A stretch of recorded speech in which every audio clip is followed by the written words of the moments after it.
What is going on, everybody? Sports expert here, and we are doing our Week 5 waiver wire pickups. So, this is for fantasy football. Week 5 NFL waiver wire 2021 pickups for fantasy football. So, we will be doing this every week. So, please hit the subscribe button if you're new. Turn on post notifications, like the video, comment what you think. If you like fantasy football and need tips, I got them for you. We'll be doing our start 'em sit 'em video tomorrow at some point tomorrow night. So, hope you guys come back for that. So yeah, we will do our week 5 waiver wire pickups now. So my first waiver wire pickup is Bears running back Damien Williams. He was with the Miami Dolphins and with the Kansas City Chiefs the past few seasons, but he is now with the Chicago Bears, and he's a huge pickup candidate because of the knee injury of David Montgomery. We're not sure if he's seriously injured or not. It doesn't sound like it's absolutely serious, but the thing is, I don't know if they're going to be able to play him Sunday, and I would definitely give Damien Williams a shot. He'll probably get the load of the carries, and he also is a third down type back too, so he'll get a lot of receptions. He could be an all back guy for when he's in there and when he starts. So I like Damien Williams as a waiver wire pickup this week. He had 8 carries, 55 yards, a touchdown. He had a few receptions. I really think there's a lot of upside with this pickup, and if I'm a flex needing guy or a running back needy guy, Damien Williams is the guy I'm going for, as he's only 7% owned in Yahoo Fantasy League.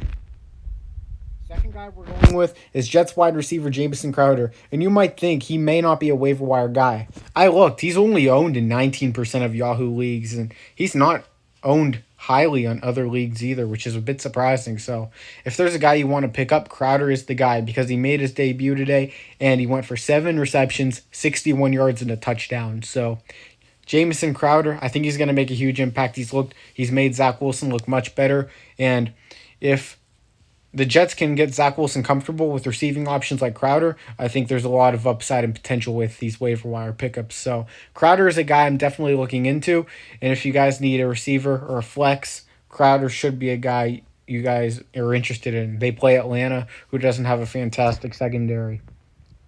My third waiver wire pickup this week is Ravens running back Latavius Murray. I was surprised when they picked up Le'Veon Bell off the practice squad and sat Tyson Williams, but it doesn't seem Le'Veon Bell is going to get a ton of action right now, as Latavius Murray seems to be the number one back in the Ravens backfield. As he was proven, he was with the Saints. A bit of a surprise cut because the Saints didn't want to pay him, but Murray is a guy I'm definitely picking up and keeping tabs on. He went for 18 rushes, 59 yards, and a touchdown, so I do like the upside here as well. And Lamar Jackson runs the football a lot, but they're going to use the running backs a lot too, and Murray is going to be the number one back. So as long as he's the number one back, which might be the whole season, he's a guy I'd pick up and keep on your bench for as long as you can. The Kansas City Chiefs wide receiver Josh Gordon, who actually hasn't played a game for them once, but I am hearing that he's done really well with the Chiefs. The progress is going great. He's on the practice squad, but they may call him up next week. And the Chiefs are a team. They have Tyreek Hill and Travis Kelce, obviously, but they're really not getting any help from the rest of the receiving options. McCole Hardman, he's not doing a ton.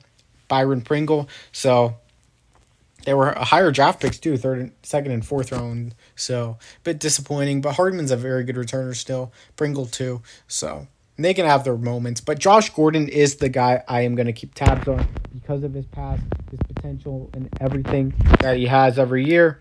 The stuff they're suspending him for, they can't even suspend for anymore. So honestly, Gordon should stay in the league, but I don't know. But, if you need a receiver as well, maybe a guy just on your bench, like the low end of your bench, Josh Gordon is a guy I would pick up. And, if he doesn't do much, you can cut him, but would definitely give him a shot. I just said definitely twice. I don't know why. Definitely would give him a shot on your team. The fifth guy I have is Raiders running back Peyton Barber. And you will say the Raiders haven't played yet. But at the same time, Peyton Barber is going to be their lead back. At least one of their lead backs.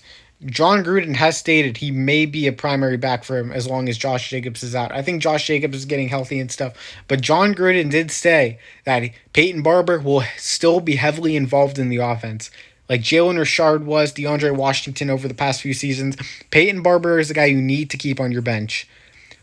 Jacobs is never fully healthy. He's not fully healthy right now.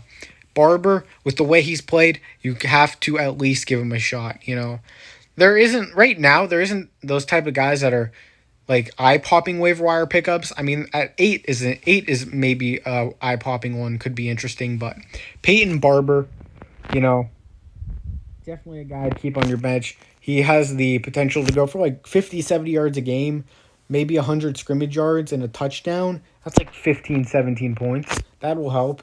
So, I mean, there's a lot of potential there. How your league scores, he could even get 20 plus. I'd take him. At 6, we have Cowboys tight end Dalton Schultz. Schultz, who is definitely overperforming over Blake Jarwin. Jarwin's been solid, but he's coming off a torn ACL, and Dalton Schultz has been the guy that's getting a lot of reps, and he's looked good. Schultz was a 5th-round pick, and he's a guy they've liked for a long time out of Stanford, so I'm not surprised they're using him in the offense a lot. He's heavily involved. But Dalton Schultz is the guy I'm picking up at tight end right now. He's been heavily involved in the offense.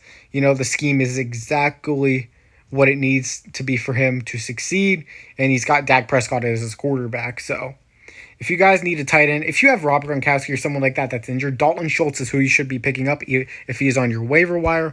So I would do that right now.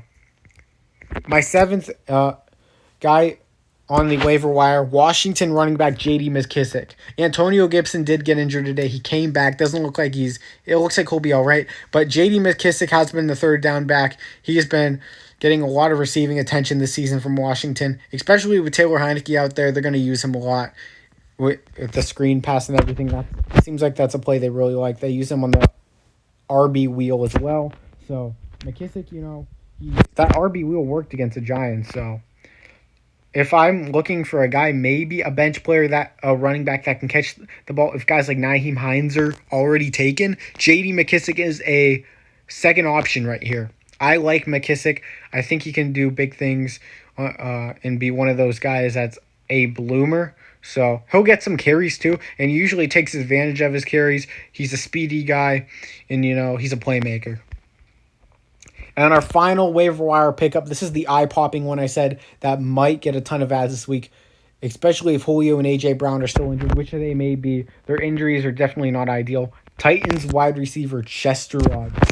Watch out for him. This is a guy I'm heavily interested in and a guy I could consider picking up. He's been heavily involved in the Titans offense. 5 catches, 63 yards today. Former Colts receiver. I think he's going to want to do a lot in that AFC South to win it. I think he's going to say, the Colts let me go. Let me try to go to the Titans and pull off some magic. But he's looked like their number 1 receiver without Julio Jones and A.J. Brown. There's guys like Nick Westbrook, Irene, and who went to Indiana, and Josh Reynolds, former Ram. But Chester Rogers has been that guy. The guy they've been looking for. Those guys are getting their targets too. But I feel like Chester Rogers is the one guy that they're going to keep tabs on, and you're going to have to keep tabs on. So if you guys would need a receiver, and if you have Julio or AB, A.J. Brown, AB is Antonio Brown, but Chester Rogers is the guy I'm looking at. I like Rogers. I think he's a solid player and would be a solid pickup, a sleeper pickup.